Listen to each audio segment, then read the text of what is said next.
ओम अखंडमंडलाकारं व्याप्तं येन चराचरं तत्पदं दर्शितं येन तस्मै श्री गुरवे नमः। कृष्णत्वदीय पदपङ्कज पञ्जरान्ते अद्यैव मे विशतमानसराजहंस प्राणप्रयाण समये क्लिपवातवित्ते कंठावरोदन विदो स्मरणं कुतस्ते।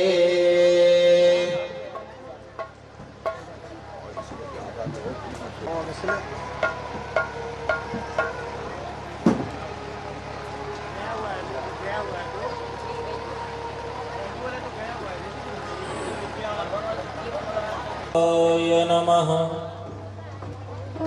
श्री सरस्वती नमः। श्री गुरुचरण कमलेभ्यो नमः। लोकाभिरामं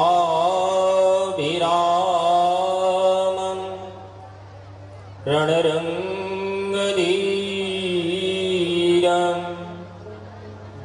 राजीवनेत्रं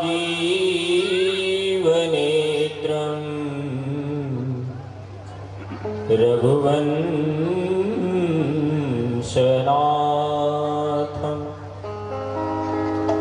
कारुण्यरूपं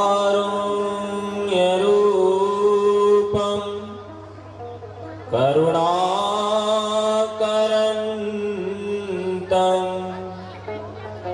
श्रीरामचन्द्रं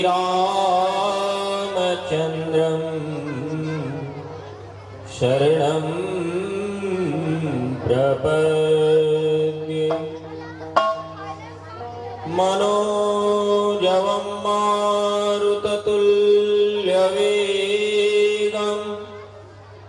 जितेन्द्रियं बुद्धिमतां वरिष्ठं वातात्मजं वानरयूथमुख्यं श्रीरामदूतं शरणं प्रपद्ये। श्री गुरुचरण सरोज रज निज मन मुकुर सुधार बरनौ रघुवर विमल जस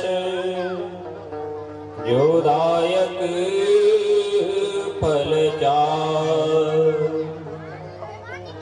बंदो तुलसी के चरण जिनके न्यो जग काज कल समुद्र बूढ़त लख्यो प्रगट्यो सत जहान। प्रेम से बोलिए श्री सीतारामचंद्र भगवान की जय। श्री हनुमान जी महाराज की जय। श्री सद्गुरुदेव भगवान की जय। श्री लक्ष्मी नारायण यज्ञ महायज्ञ की जय। ग्राम बस्ती की जय। क्षेत्र बस्ती की जय।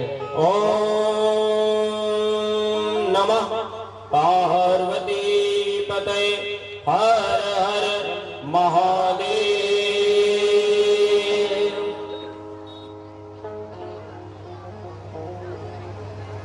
कथा के पूर्व आइए हम सभी लोग मस्ती के साथ कुछ समय के लिए भगवान के नाम का संकीर्तन करें और इसके पश्चात पुनः कथा की ओर अग्रसर होंगे।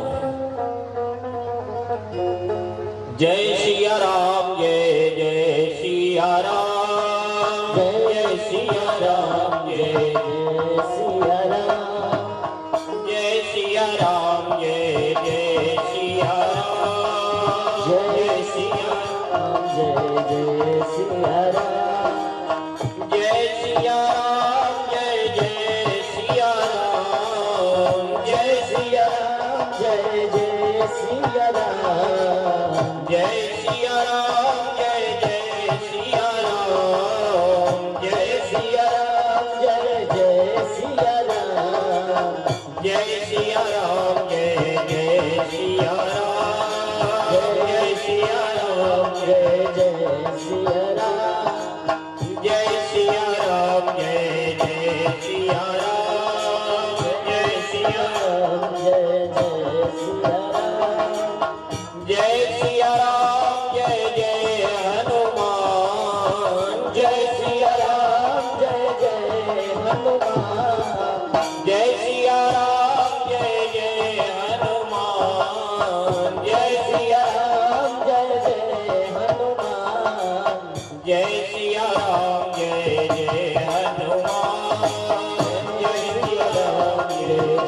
हनुमान जय सिया राम जय जय हनुमान जय सिया राम जय जय हनुमान जय सिया राम जय जय सिया राम जय सिया राम जय जय सिया राम जय सिया राम जय जय सिया राम जय सिया राम जय जय सिया राम संकट मोचन कृपा निधान संकट मोचन कृपा निधान संकट मोचन कृपा निधान संकट मोचन कृपा निधान जय सिया राम जय जय हनुमान जय सिया राम जय जय हनुमान जय जय हनुमान जय जय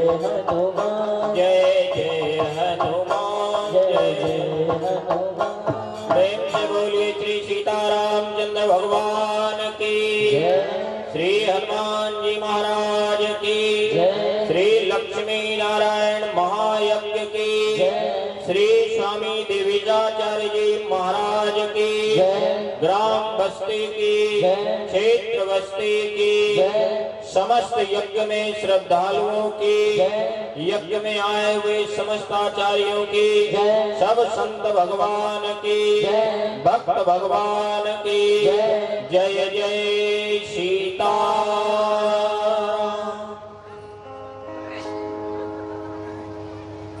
अनंत ब्रह्मांड नायक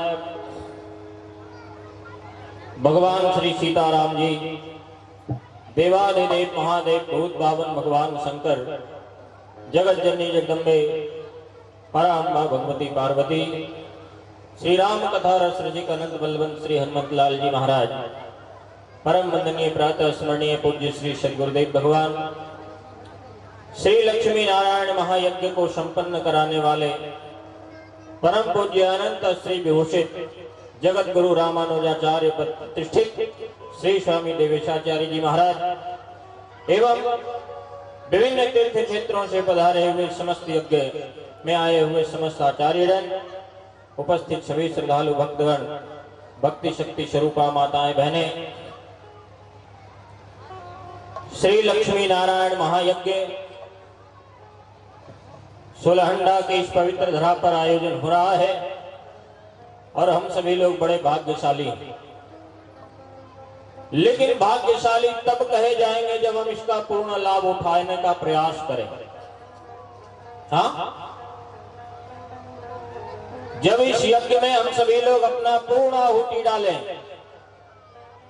यज्ञ मंडप के भीतर तो हम और केवल 2 4 5 जजमान बैठ करके आहुति डाल सकते हैं, लेकिन हम आप तभी जीवन सफल कर पाएंगे, हम आपका जीवन तभी पुण्यदायक होगा, हम आपका जीवन तभी लाभदायक होगा जब तन मन धन से हम सभी लोग लक्ष्मी नारायण महायज्ञ के अन्य कार्यों में सहयोग करें। हाँ, तीर्थ गए एक फल, संत मिले फल 4, सदगुरु मिले अनेक फल, कहे कबीर विचार। तीर्थ में जाओगे तो केवल एक फल मिलेगा, 4 फल होते हैं, अर्थ धर्म काम और मोक्ष। ध्यान से सुनना। तो तीर्थ में जाने पर कोई एक फल मिल पाएगा, लेकिन तीर्थ के साथ साथ यदि किसी संत का दर्शन हो जाए तो समझो कि केवल 4 फल ही मिलेगा। लेकिन यदि जीवन में सद्गुरु की प्राप्ति हो गई तो जीवन में जितने फल हैं वो सब के सब एक साथ में मिल जाएंगे। इसमें किसी प्रकार का कोई संशय नहीं करना चाहिए। और ये हम लोगों का सौभाग्य है कि इतना विशाल यज्ञ हमारे इस पवित्र धरा पर आयोजित हो रही है और अयोध्या से इतने बड़े दिव्य महापुरुष हम लोगों के बीच में बैठे हुए हैं, फिर भी हम लोग लाभ ना ले पाए तो ये हमारे जीवन की सबसे बड़ी हानि है। हाँ, गोस्वामी तुलसीदास जी ने रामायण चित्रकूट में बैठ करके लिखना प्रारंभ किया।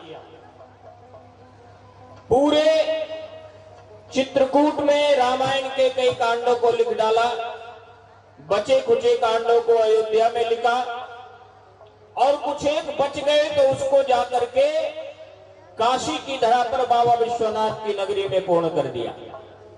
ध्यान से सुनना, जब ये तीनों जगह पे रामायण की रचना कर डाली तो रामायण की रचना करने के बाद लोगों ने रामायण देखा, पढ़ना शुरू किया, एक एक पेज को उलट उलट करके बालकांड पढ़ा, अयोध्या कांड पढ़ डाला। अयोध्या कांड के बाद में फिर अरण्य कांड को भी पढ़ा, किष्किंधा, सुंदर, लंका और उत्तर सातों कांडों को पढ़ डाला। लोगों ने कहा महाराज रामायण आपकी बहुत अच्छी है लेकिन कुछ एक चीजें अच्छी नहीं है। कहे अच्छा भाई तुमको अच्छा क्या लगा, अच्छा क्या नहीं लगा, अच्छा नहीं लगा तो क्यों नहीं लगा जरा ये भी बताओ। तुलसीदास जी महाराज के सामने एक आदमी बैठ गया, बोले बाबा जी आपने रामायण में लिख दिया श्रवणवंत यश को जग माही, जाहि न रघुपति चरित सुहाई। श्रवणवंत यश को जग माही, जाहि न रघुपति चरित सुहाई। महाराज आपकी ये चौपाई बिल्कुल भी रामायण में अच्छी नहीं है। किसी ने कहा क्यों अच्छी नहीं है, इसमें क्या बुराई है? बोले महाराज आप कह रहे हो श्रवणवंत यश को जग माही, संसार में ऐसा कौन कान वाला है श्रवणवंत, संसार में ऐसा कौन कान वाला है जिसको कि भगवान की कथा अच्छी नहीं लगती है। तुलसी बाबा से वहां के लोगों ने कहा कि महाराज आपका कहना यह है कि संसार में कान वाले जितने हैं सबको भगवान की कथा अच्छी लगती है, आपका तात्पर्य यही है कहने का? तुलसी बाबा ने कहा बिल्कुल मेरा यही कहने का तात्पर्य है। श्रवणवंत यश को जग माही, जाहि न रघुपति चरित सुहाई। भगवान की कथा संसार में ऐसा कौन है जिसको अच्छा नहीं लगता? लेकिन महाराज मुझे तो आपकी इस चौपाई में संशय लगता है। क्या संशय लगता है?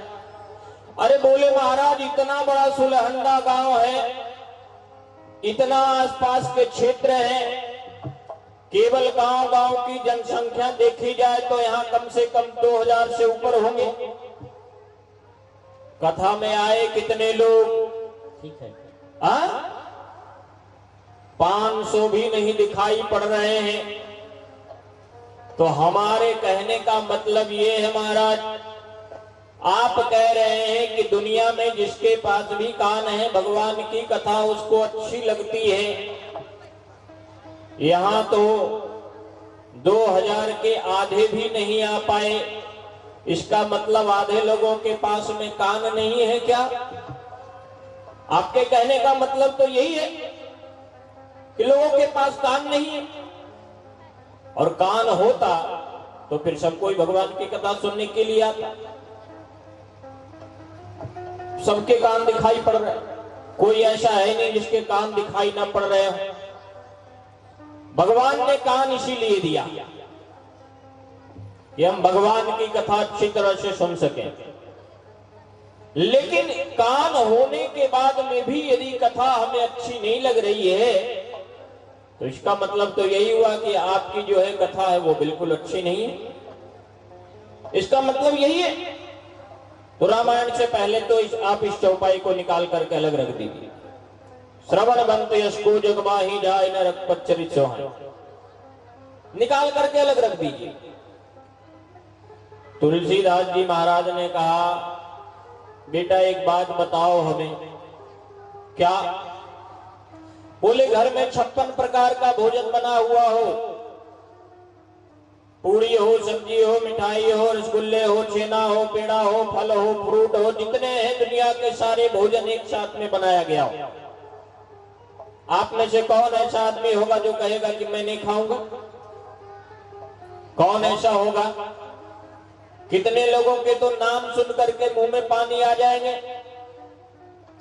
56 प्रकार के व्यंजन बने हैं तो 2-4 तो कम से कम देख ही ले, खा करके कैसा बना हुआ है। और इतने अच्छे भोजन के बाद में भी कोई ऐसा व्यक्ति है जिसको भोजन भगवान का जिसको भोजन अच्छा न लगे। बाई ने कहा मुझे तो नहीं पता। बाबा तुलसीदास जी ने कहा कि सुनो, भोजन बहुत अच्छा बना हुआ हो, मन में सबके खाने के लिए उत्सुकता भी जागृत होगी, लेकिन एक बात का ध्यान रखना, शरीर का तापमान 95 डिग्री से 97 डिग्री तक बना रहता है। थर्मामीटर को लगाया जाए और 97 से 98 पहुंच जाए, 99 पहुंच जाए, 100 डिग्री पहुंच जाए, 101, 102 और 103 डिग्री तक पहुंच जाए, तो भोजन कितना भी अच्छा बना हुआ हो, बुखार लगने के बाद में भगवान की कथा उसको भोजन अच्छा नहीं लगेगा, चाहे कितनी भी अच्छी भोजन बनी हुई हो। कहने का मतलब क्या है? कहने का मतलब यह है कि जैसे बुखार लगे हुए आदमी को भोजन बहुत अच्छा बना हुआ हो तो भी जो है भोजन अच्छा नहीं लगेगा, कड़वा लगेगा। ऐसे ही भगवान की कथा कितनी भी अच्छी हो, लेकिन जिसको ऊपर में पाप रूपी पहाड़ बैठा हुआ है, पाप का बुखार बैठा हुआ है, उसको भगवान की कथा कभी अच्छी नहीं लग सकती है, चाहे जितनी भी कथा अच्छी सुना जाए।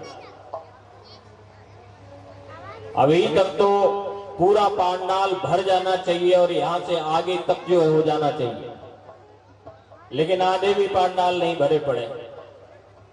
हम लोगों का सौभाग्य है, परम वंदनीय परम पूज्य त्रिदंडी स्वामी जी, जिनकी धर्म ध्वजा पूरे विश्व में फहराया करते थे, और उनकी परंपरा के बाद जगत गुरु रामानुजाचार्य पद प्रतिष्ठित श्री स्वामी देवेशाचार्य जी महाराज के माध्यम से हम लोगों के यहाँ यज्ञ हो रहा है, और फिर भी हम लोग इसका लाभ ना उठा पाए, हम लोग उस यज्ञ का लाभ ना ले पाए, तो हमारे जीवन के लिए इससे बेकार क्षण और कोई होने वाला नहीं है। इसलिए मैं निवेदन करूंगा समस्त क्षेत्रवासियों से, ग्रामवासियों से, कि अधिक से अधिक संख्या में आकर के आप सभी लोग ये जो भगवान का यज्ञ हो रहा है, श्री लक्ष्मी नारायण महायज्ञ, और ये जो भगवान की कथा हो रही है, इसमें आप अधिक से अधिक लाभ लीजिए। मैं निवेदन करूं, श्री लक्ष्मी नारायण महायज्ञ जिसके माध्यम से हम अपने जीवन का, अपने क्षेत्र का, अपने परिवार का, अपने समाज का कल्याण करने के लिए आए हुए हैं, इन्हीं यज्ञों से संबंधित कथा को मैं सबसे पहले कहने जा रहा हूं। श्री राम जय राम जय जय राम, श्री राम जय राम जय जय राम, श्री राम जय राम जय जय राम, श्री राम जय राम जय जय राम, श्री राम जय राम जय जय राम, श्री राम जय राम जय जय राम, श्री राम जय राम जय जय राम, श्री राम जय राम जय जय राम, श्री राम जय राम जय जय राम, श्री राम जय राम जय जय राम, श्री राम जय राम जय जय राम, श्री राम जय राम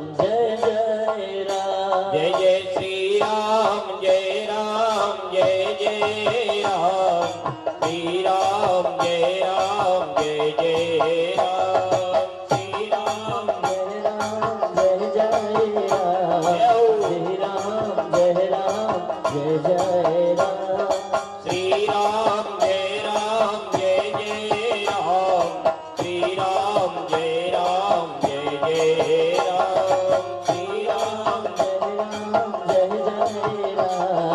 श्री राम जय जय राम।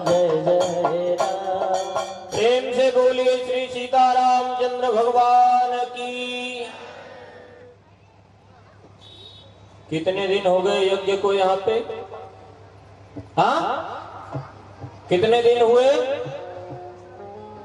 आज तीसरा दिन है। मैंने सुना है यज्ञ में डेली भंडारा चलता है। भूख लग आई हो तो जा करके खा लीजिए और बैठ जाइए, फिर से इसके बाद कथा में आइए और जयकारा बोलिए। कम से कम अपने गांव में तो आवाज पहुंच जाए, आपके पास ही तक आवाज नहीं पहुंच पा रही है। बोलिए प्रेम से श्री सीतारामचंद्र भगवान की जय। ये तो हमारे भैया बोले, हाँ, इनकी आवाज आ रही है। इतने सारे जो बैठे हुए हैं, मिट्टी मूर्त है कि हॉस्पिटल में बैठे हो? हाँ, अरे हॉस्पिटल में बैठने वाले देखे हो? हाँ, कैसे बैठता है? जैसे अब ऊपर जाने वाला है, यमराज के घर से बुलावा आ गया, कथा में बैठे हुए हो, लगे कि हाँ कथा में बैठे हुए हो कथा सुनने के लिए। श्री सीतारामचंद्र भगवान की जय। बंदूक किसने किसने देखा, जरा हाथ उठा के बताना। तो बंदूक किसने किसने देखा, जरा हाथ उठा करके बताना। बंदूक देखे हो? हाँ, देखे हो बंदूक? किसने किसने देखा? हाँ, 3.5 हाथ का होता है। कितने? और एक यदि यहां चल जाए तो क्या होगा? अरे मखदूमपुर की बात छोड़ो, जहानाबाद और गया तक जो है आवाज पहुंच जाएगी। ये 6-6 फुट का बंदूक रखे हुए हो, सवेरे से शाम तक कितना बारूद भरते रहते हो पता नहीं। हाँ, यही बारूद की आवाज नहीं निकल पा रही है। प्रेम से बोलो श्री सीतारामचंद्र भगवान की। इधर वाले तो कुछ कुछ बोल भी रहे हैं। सब एकादशी की हो क्या? हाँ, सब एकादशी की हो? यहां से वहां तक जितना है। हाँ, प्रेम से बोलिए श्री सीतारामचंद्र भगवान की। हाँ, अरे हम है बोलने के लिए नहीं कह रहे हैं, जय बोलने के लिए कह रहे हैं। प्रेम से बोलिए श्री सीतारामचंद्र भगवान की। चैतन्य रहिए, सावधान रहिए और कथा का आनंद उठाइए। मैं निवेदन कर रहा था प्यारे बंधुओं, हम आपके क्षेत्र में श्री लक्ष्मी नारायण महायज्ञ का जो आयोजन हो रहा है, ये यज्ञ बहुत महत्वपूर्ण यज्ञ है। ध्यान देना, हम सभी भारत के लोग, भारत ही नहीं अपितु विश्व में जहां भी है, जो भी है, दिन भर चाहे जितना भी कंप्यूटर चला ले, चाहे जितना भी हवाई जहाज उड़ा लें, चाहे जितना अन्य कोई कार्यों को कर लें, लेकिन सुबह और शाम सबको भोजन करना ही पड़ेगा, खाना पड़ेगा कुछ ना कुछ। और नहीं खाओगे तो ये जो 6 फुट वाला है ना बंदूक, ये अपने आप मुरझा जाएगा। एक दिन तक तो ठीक है, दूसरे दिन थोड़ा थोड़ा, तीसरे चौथे और 5वें दिन तो फिर सीधे ऊपर चले जाओ। चाहे जो भी हो, अन्न के बिना इस शरीर की वृद्धि नहीं हो सकती है। अन्न के बिना इस शरीर का पोषण नहीं हो सकता है। इसलिए हम लोगों को सुबह शाम भोजन करना होता है। अन्न की उपयोगिता इतनी अधिक है, लेकिन ये अन्न का उत्पादन होता कहां है? बोले पृथ्वी के भीतर, जमीन में, धरती में। लेकिन धरती में अन्न उत्पादन तभी हो पाएगा जब ऊपर से जल वृष्टि होगी। और जल वृष्टि होगी कैसे?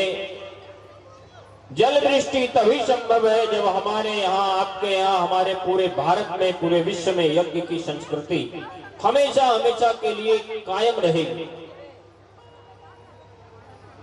रावण का पार्लियामेंट बैठा हुआ था और रावण के पार्लियामेंट में बड़े बड़े एमपी बैठे हुए थे।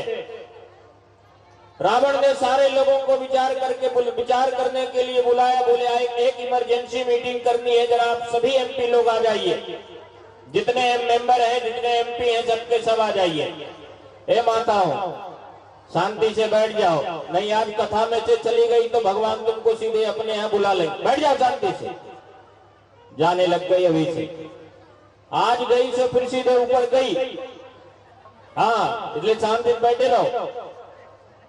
कथा में से जो उठ करके गया तो फिर वापस नहीं आने वाला, बता देता हूं, इसलिए शांति बैठो। कथा में भी शांति बैठने का मन नहीं करता। माताओं का तो कहीं नहीं, क्या है बताओ नहीं, जहां बैठते हो वहीं शोरगुल होते रहते। भक्ति माता है, शोरगुल तो होगा ही भाई, चलो कोई बात नहीं, शांति से बैठे रहो। हाँ, तो मैं निवेदन कर रहा था, रावण ने अपने जितने मेंबर थे पार्लियामेंट के सबको बुला लिया। बोले एक इमरजेंसी मीटिंग करनी। क्या इमरजेंसी मीटिंग करनी है? बोले पूरे विश्व में हमें अपने धर्म की ध्वजा लहरानी है, श्रीलंका वाले की जय हो जाए ऐसा कोई काम करो। जितने वहां पर सदस्य बैठे हुए थे सब लोगों ने कहा महाराज रावण की जय हो, चिंता करने की बात नहीं है। हमने पूरे विश्व में बम गिरा दिया, पूरे विश्व में हमने मिसाइल गिरा दिया, पूरे विश्व में हमने प्रक्षेपास्त्र चला दिया, पूरे विश्व में हम अब विजयी हो गए हैं। अब पूरे विश्व में केवल और केवल रावण की ही जय जयकार हो रही है। लेकिन इतने में एक सांसद ने कहा कि क्यों झूठ बोलते हो? अरे पूरे विश्व में माना कि जो है रावण की जय जयकार हो रही है, लेकिन अपने बगल में भारत में कहां रावण की जय जयकार हो रही है? वहां तो लोग रामचंद्र भगवान की जय कर रहे हैं, वहां तो लोग लक्ष्मी नारायण भगवान की जय कर रहे हैं, वहां तो लोग राधा कृष्ण भगवान की जय जयकार कर रहे हैं। झूठ क्यों बोलते हो? तुम बिल्कुल गलत बात मत बोलो। भारत में कहीं रावण की जय जयकार नहीं हो रही है, भारत में जय जयकार नहीं हो रही है। रावण ने कहा भारत में जय जयकार रावण की क्यों नहीं हो रही है? भारत में भी रावण की जय बोलने वाले को आगे बढ़ाओ। क्यों नहीं भारत के लोग जय जयकार कर रहे हैं रावण की? बोले महाराज वहां पर लोग यज्ञ करते हैं, यज्ञ, और यज्ञ करने के कारण वहां पर आपकी ध्वजा कभी नहीं लहराने वाली है। वहां के लोग भंडारा करते हैं, वहां के लोग दान करते हैं, भारत वाले गौ माता की पूजा करते हैं, और ये सब कार्य जब तक भारत में होता रहेगा तब तक वहां पर रावण की जय जयकार नहीं होने वाली है। रावण ने कहा अच्छी बात है, जब ऐसी बात है तो फिर एक काम करो। जितने वहां पर बैठे हुए लोग थे सबके सामने रावण ने आदेश दिया कि द्विज भोजन मख होम सराधा, द्विज भोजन मख होम सराधा, सबके जाई करहु तुम बाधा। जहां कहीं भी लक्ष्मी नारायण यज्ञ दिख जाए, जहां कहीं भी भक्त लोग स्वाहा स्वाहा करते मिल जाए, जहां कहीं भी पंडित जी वेद मंत्र पढ़ते हुए मिल जाए, एक भी जगह को सुरक्षित नहीं रहने दो। लोग गाय की पूजा कर रहे हैं, जहां कहीं गाय दिखे उन सभी गायों को मार डालो, काट डालो, जला डालो। जहां कहीं पंडित जी दिख जाए वेद मंत्र पढ़ते हुए उन सारे किसानों को मार डालो। महाराज आपकी आज्ञा का भी तुरंत पालन होगा। रावण के जितने अनुचर थे सबके सब उठ खड़े हुए, अपने अपने हाथों में अस्त्र शस्त्र लेकर के चल पड़े। एक गांव दिखा, सुलहंडा गांव में श्री लक्ष्मी नारायण महायज्ञ हो रहा था।